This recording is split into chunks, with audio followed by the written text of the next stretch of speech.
An NFC East showdown Sunday between the Eagles and Cowboys. The Cowboys' 4-game win streak has put them at the top spot in the division. The 6-6 Eagles, though, still in the hunt, but have the NFL's toughest remaining schedule, according to our Football Power Index. We've got reporters with both teams. We'll say hello to Eagles reporter Tim McManus, for the Cowboys, Todd Archer. And Tim, let's start with you. It's been a heated rivalry between these two teams going all the way back to the Bounty Bowl in 1989. What's the latest trash talk with these two? Linebacker Kamu Grugier-Hill was saying that the Dallas Cowboys are chokers, so we're going to go to Dallas and make them choke. Now, his teammates aren't exactly backing him up. Quarterback Carson Wentz speaking at the podium today and saying, I have a lot of respect for the Cowboys, and I don't want to get into that.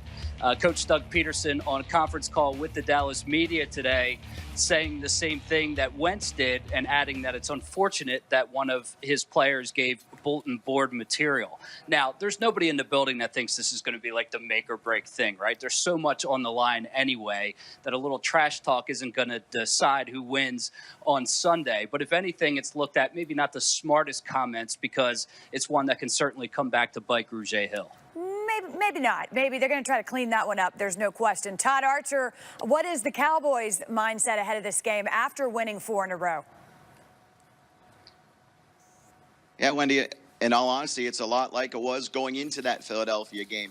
Ezekiel Elliott telling us that our backs are still against the wall. We have to have this game if they're going to make the playoffs.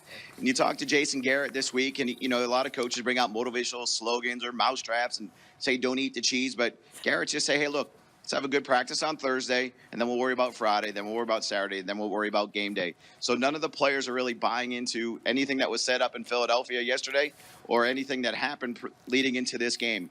Mari Cooper said it might be a must-win for the Eagles, but it's still a must-win for the Cowboys, too, if they want to win the division. So that's their mindset going into it, and a young team.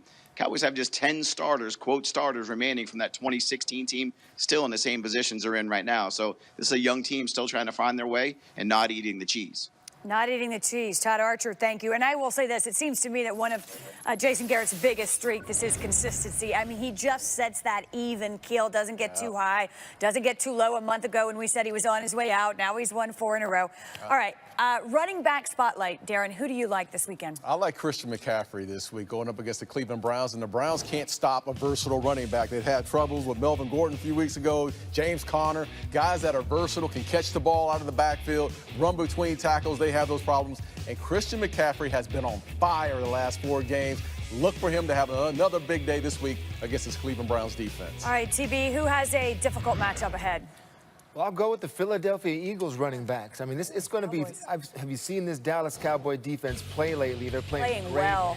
Players like Josh Adams, he started out great, but now he's slowing down a little bit. And Darren Sproles is back, I understand. But watching Jalen Smith and Leighton Vander Esch and this entire front 7 of the Dallas Cowboys play, they fly around.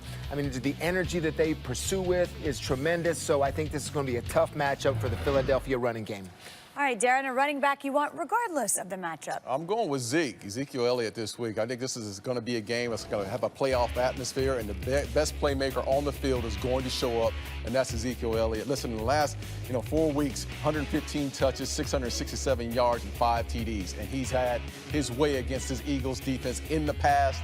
They're going to feed him again. It's not going to be on Dak. It's going to be on Ezekiel Elliott and that offensive line to create some holes for the big plays. Watch out. Over 116 yards per game against the Eagles in his career, so he knows how to do it.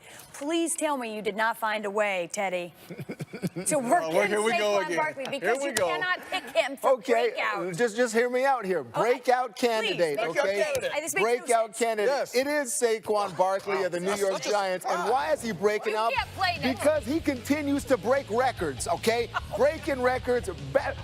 He just broke the Giants' rushing record that held for 82 years. His rookie season is in this conversation with Eric Dickerson and Adrian Peterson. He's breaking records, okay? Rushing, receiving, he does it all. Try to tackle this guy. It's not going to happen. He's going to break out again this game. This summer. You said, Wendy, last week, even against that Chicago Bear defense, 125 last week. Listen, 125, you broke out last week, too. He's breaking out again. We're going to give you running back with worst matchup every week. Every week. week. Because you know Exactly. he won't take Saquon. That is the only way that you won't choose Saquon Barkley. So true. I'll find a way to make it look good. I know.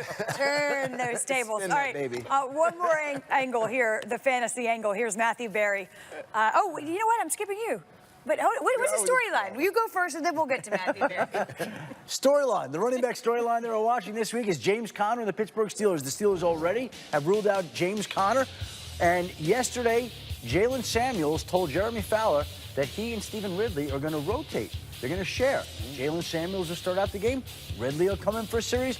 Then Samuels, then Ridley, and so on and so forth, until I would imagine, and this I'm surmising, one of these backs gets hot and shows a little bit of momentum, and then they'll probably stick with one of those guys, assuming that one of these guys gets rolling. But the Pittsburgh Steelers, as they try to win the AFC North against the Baltimore Ravens, missing James Conner this week. That's the running back storyline I'm watching. Thank you for asking, Wendy. Yeah, you're welcome. Anytime. It's a holiday season. It's nice to share. You know, I want to get a little sharing story in there. Now here's Matthew Berry with running back love-hate. Thanks, Wendy. A running back I love to exceed his projection on ESPN this week, Leonard Fournette, off the suspension. Remember, in the 3 games since returning from injury, Fournette averaging over 26 touches per game. He's also scored 5 times and has over 100 receiving yards in that stretch. And yes, the Titans defense has played well for most this year, but over the last 3 weeks, they're actually giving up over 175 rushing yards per game.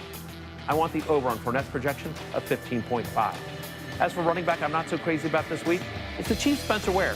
Now, I actually like him for a lot for the rest of the season, okay? And I do think he gets more work moving forward than he did this past Sunday. The matchup with Baltimore this week, absolutely brutal. Since their Week 10 bye, opposing running backs averaging under 40 rushing yards per game against the Ravens. Baltimore giving up just 2.6 yards per carry to running backs in that stretch. I'm taking the under on Ware's projection of 13.8. Matthew, thank you. Up next, our favorite quarterback, Steve Young, back to play our favorite game, quarterback bingo. Up next.